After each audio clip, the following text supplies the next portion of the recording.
High students, welcome to learning. তো human digestive সিস্টেমের যে শর্ট কোশ্চেনের ক্লাসগুলো হচ্ছিল, আজকে তার লাস্ট পার্ট, সম্ভবত লাস্ট পার্ট, কারণ এটা তোমাদের 6 নম্বর ক্লাস। পরে যদি আবার পার্ট আসে তখন অবশ্যই ক্লাস 7 দিয়ে অ্যাড করে দেবো। আপাতত এটা ক্লাস 6, তোমাদের যে রুটিন আমি দিয়েছিলাম যে 6টা ক্লাস করাবো, তো এটা তার শেষ ক্লাস। একটু বড় হতে পারে, অনেকটা মানে মেটেরিয়ালস আছে। তোমরা প্রত্যেকে ভিডিওগুলো দেখবে, শর্ট কোশ্চেনগুলো করো। যদি অসুবিধা হয় থিওরি ক্লাসটা করো। থিওরি ক্লাস অবশ্যই তুমি লিস্টে গেলে পেয়ে যাবে। থিওরি ক্লাস করার পরে যখনই তুমি এই এমসিকিউগুলো করবে, আমি এইটুকু পার্সোনালি গ্যারান্টি দিতে পারছি, তোমার হিউম্যান ডাইজেস্টিভ সিস্টেমের যে ডাউটগুলো থাকে তার প্রায় থাকবে না বললেই চলে, পুরোটাই ক্লিয়ার হয়ে যাবে। তো আজকে চলো প্রথম question, alcohol is present in which of the following. কয়েকটা ভিটামিনের নাম দিয়েছিল, দিয়ে বলেছিল তার মধ্যে কোনটাতে অ্যালকোহল থাকে। তো ভিটামিন ডির মধ্যে অ্যালকোহল গ্রুপটা থাকে। যদি বলো কেন, এই অ্যান্সারটা আমি দেবো না, এটা তোমরা কমেন্ট করে জানাবে যদি তোমরা জানো। তো এই একটা হিন্টস দিয়ে দিচ্ছি, যদি এর কেমিক্যাল নেমটা তোমরা দেখো তাহলে বুঝে যাবে যে কেন এর ভিতরে অ্যালকোহল থাকে। তাহলে alcohol is present in which of the following, তখন সেটা হচ্ছে আমাদের কি না, ভিটামিন ডি। এই যে ভিটামিন ডি। এবারে বলছে দেখো, দ্য লার্জার কি এটা, the layer of cells that secrete enamel of tooth is, সেটা হচ্ছে আমার অ্যামলিওব্লাস্ট। আগের ক্লাসে ডিসকাস হচ্ছিল, the layer of cells that secretes enamel of tooth is, সেটা হচ্ছে অ্যামলিওব্লাস্ট। ইন্ডিয়াতে যেখানে যেখানে মেডিকেলের জন্য পরীক্ষা হয়, যে যে এক্সাম হয়, এই কোশ্চেনটা আমি প্রায় সব পরীক্ষা থেকেই পেয়েছি। ইভেন সিবিএসসিতেও এসছে 11-এ যে কোশ্চেন আছে, ঠিক আছে। তো layer of cell that secretes enamel of tooth is, সেটা হচ্ছে অ্যামলিওব্লাস্ট। বলছে the largest variety of digestive enzyme is found in omnivores. অমনিভোর্সদের ক্ষেত্রে লার্জেস্ট ভ্যারাইটি কেন, যারা অমনিভোর্স হয় তারা কি হয়, মাংসাশী আবার তৃণভোজী, দু রকমেরই খাবার খায়, সেই জন্য তাদের ভ্যারাইটি অফ ডাইজেস্টিভ এনজাইম থাকে, সেটা হচ্ছে কাদের, অমনিভোর্স। বলছে least peristalsis occur in oesophagus. মানে পেরিস্টালসিস একটা মেথড, আমি ক্লাস করাবার সময় বলেছিলাম, যার মাধ্যমে খাবারগুলো ধীরে ধীরে ধীরে ধীরে আমাদের ডাইজেস্টিভ সিস্টেমের ভেতরে এক জায়গা থেকে আরেক জায়গায় মুভ করে। তো সেই পেরিস্টালসিস যে প্রসেসটা সব থেকে লিস্ট হয় সেটা ইসোফেগাস। বলছে Brunner's gland are located in duodenum. One of the most important question, মানে আমি মিনিমাম 10-12টা এক্সামে দেখেছি যে এই কোশ্চেনটা এসছে। ব্রুনার্স গ্ল্যান্ড কোথায় থাকে, সেটা হচ্ছে ডিওডিনামে। আমাদের কোশ্চেন ব্যাংকে 9-এ ছিল, যদিও এটা আউট অফ সিলেবাস। 11-এ ছিল, নিটে ছিল, এমনি ওয়েস্ট বেঙ্গল গভর্নমেন্টের যে মেডিকেল পরীক্ষা হয় তো সেখানেও ছিল। The Brunner glands are located in duodenum, মানে পরীক্ষা হতো আগে। বলছে vitamin C is present ascorbic acid. তাহলে ভিটামিন ডি ও তো সাইন্টিফিক নেমই, মানে কেমিক্যাল নেমই অ্যাসকর্বিক অ্যাসিড, তাহলে ভিটামিন সি হচ্ছে অ্যাসকর্বিক অ্যাসিড। এবারে বলছে poison glands of snake are modified, সেটা হচ্ছে স্যালিভারি গ্ল্যান্ড। ভালো করে বোঝো, পয়জন গ্ল্যান্ড অফ স্নেক সেটা হচ্ছে আমাদের স্যালিভারি গ্ল্যান্ড। কি গ্ল্যান্ড, স্যালিভারি গ্ল্যান্ড। পয়জন গ্ল্যান্ডটা কার, স্নেকের ক্ষেত্রে। বলছে the opening of the common bile duct is guarded by, মানে কমন বাইল ডাক্ট মানে ওই যেটা প্যানক্রিয়াস থেকেই বেরোবে সেটা হচ্ছে অডি। একটু আগে বলছি, আগের ক্লাসেই করানো হচ্ছিল। Which of the following scales are similar to the mammalian teeth, সেটা হচ্ছে প্ল্যাকয়েড সেল। যে প্ল্যাকয়েড, আমাদের সমুদ্রে যে মাছগুলো থাকে না তাদের যে প্ল্যাকয়েড সেল থাকে, সেটাকে যদি কেমিক্যালি দেখা যায় সেটা আমাদের ম্যামেলিয়ান টিথের মতোই সেম, ঠিক আছে। বলছে carboxypeptidase is an enzyme secreted by pancreas. তো এরকম কোশ্চেন কত আসছে বুঝতে পারছো, একটা এনজাইম তুলে দিয়ে বলবে সেটা কোথা থেকে সিক্রেট হয়। তো carboxypeptidase is an enzyme secreted by pancreas, এটা কিন্তু প্যানক্রিয়াস থেকে বেরোয়। এই স্লাইডে যে যে শর্ট কোশ্চেন দেওয়া আছে বিশাল বিশাল ইম্পর্টেন্ট, মানে প্রচুর পরীক্ষাতে এসছে, যেমন অ্যামলিওব্লাস্ট, অমনিভোর্স, ইসোফেগাসের লিস্ট পেরিস্টালসিস হয়, ascorbic acid, vitamin C, poison gland of snake, এটা তো মানে খুবই ইম্পর্টেন্ট কোশ্চেন, সেটা হচ্ছে আমাদের স্যালিভারি গ্ল্যান্ড।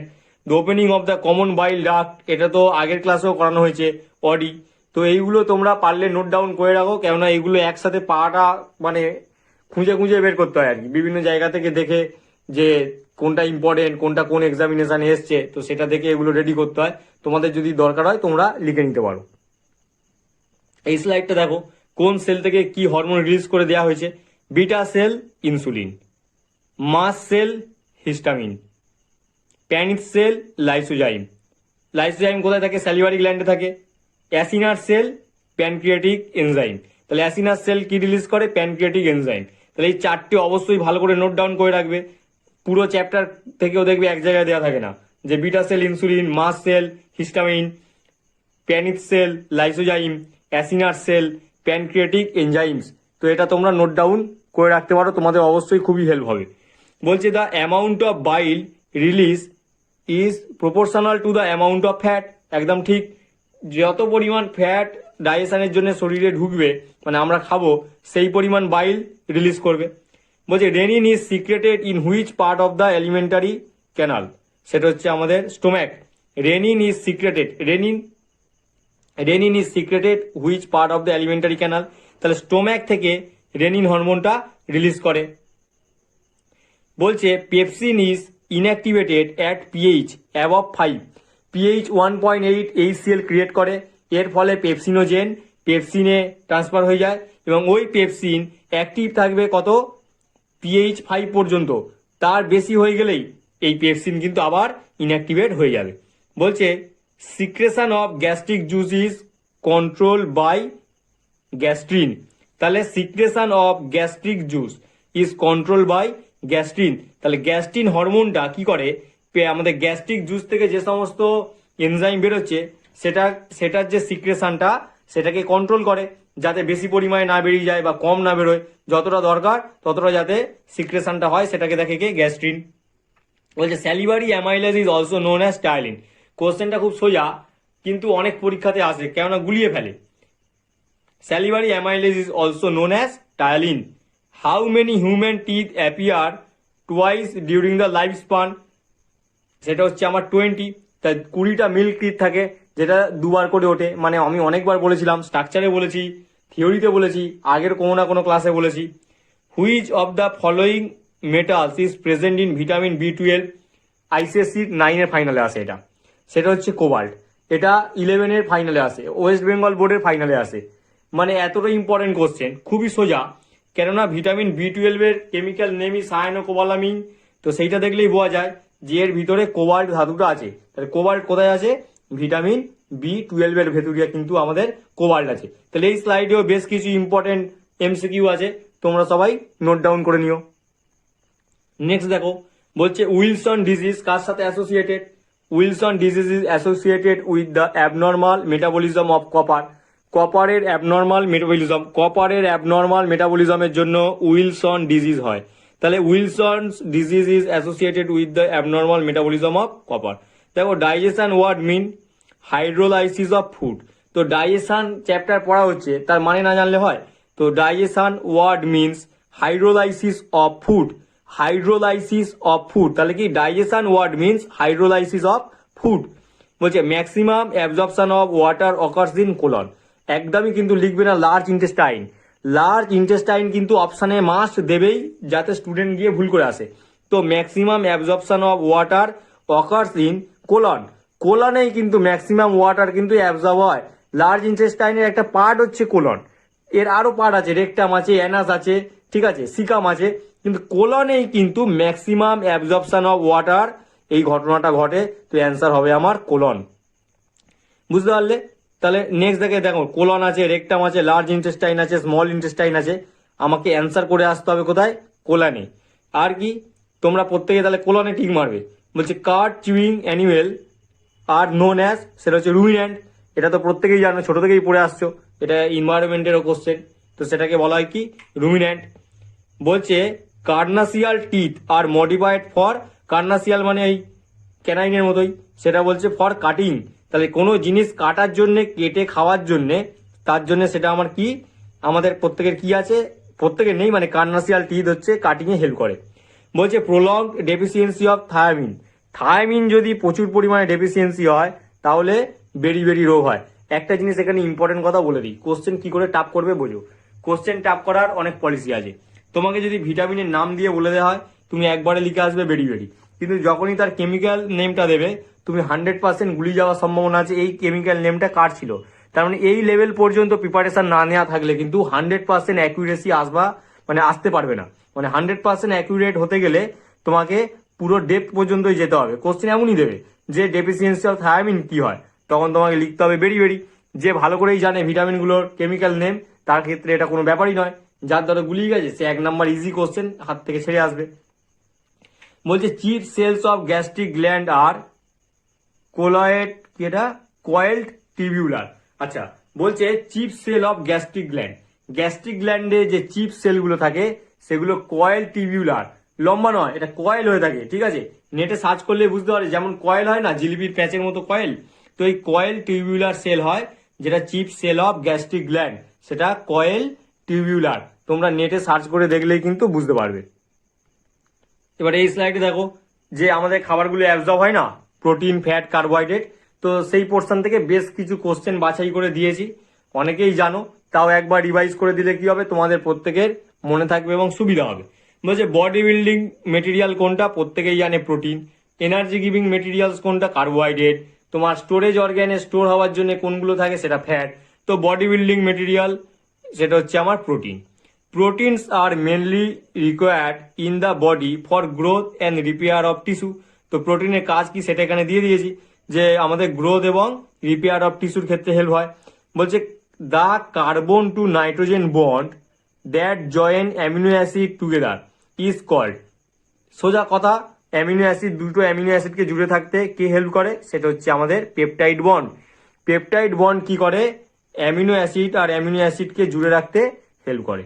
নেক্সট এসো, সিম্পলিয়েস্ট অ্যামিনো অ্যাসিড কোনটা, খুব ইম্পর্টেন্ট কোশ্চেন, মানে ভাইভাতে তো প্রায় ধরেই ফেলে যে অ্যামিনো অ্যাসিড বলছো, বলতো সিম্পলিয়েস্ট অ্যামিনো অ্যাসিড কি, তখন তোমাকে বলতে হবে গ্লাইসিন। গ্লাইসিন হচ্ছে সিম্পলিয়েস্ট অ্যামিনো অ্যাসিড।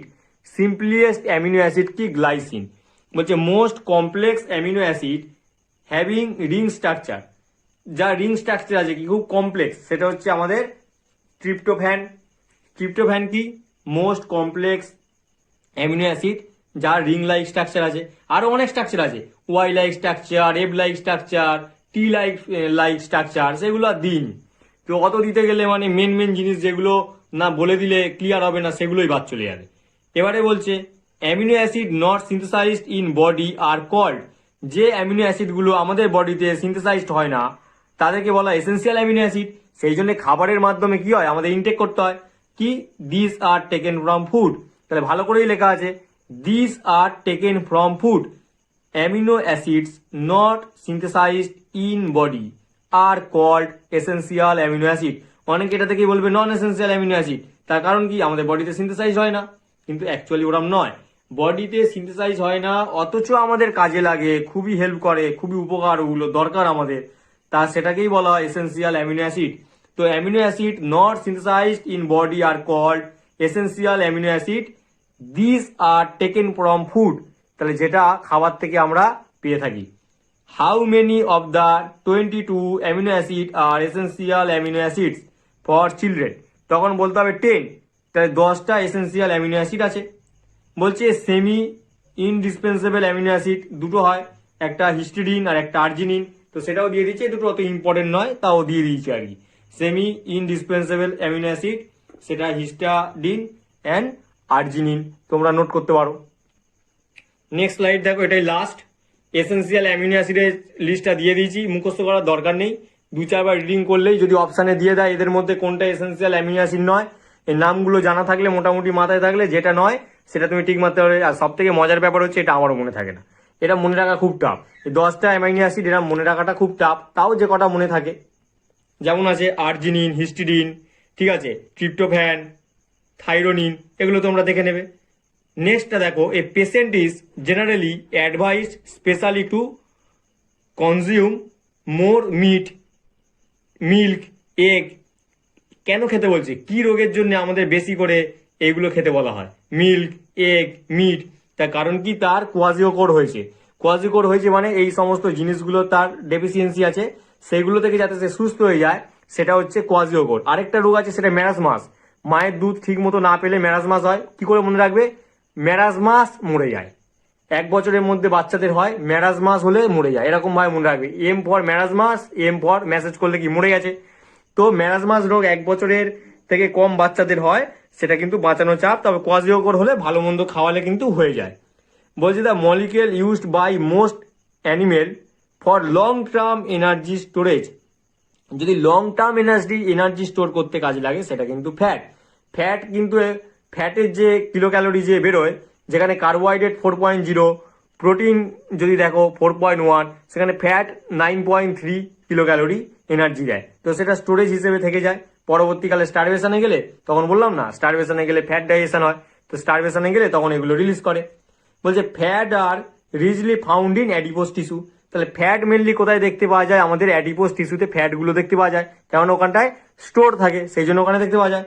বলছে obesity can be control by reducing intake of fat and carbohydrate.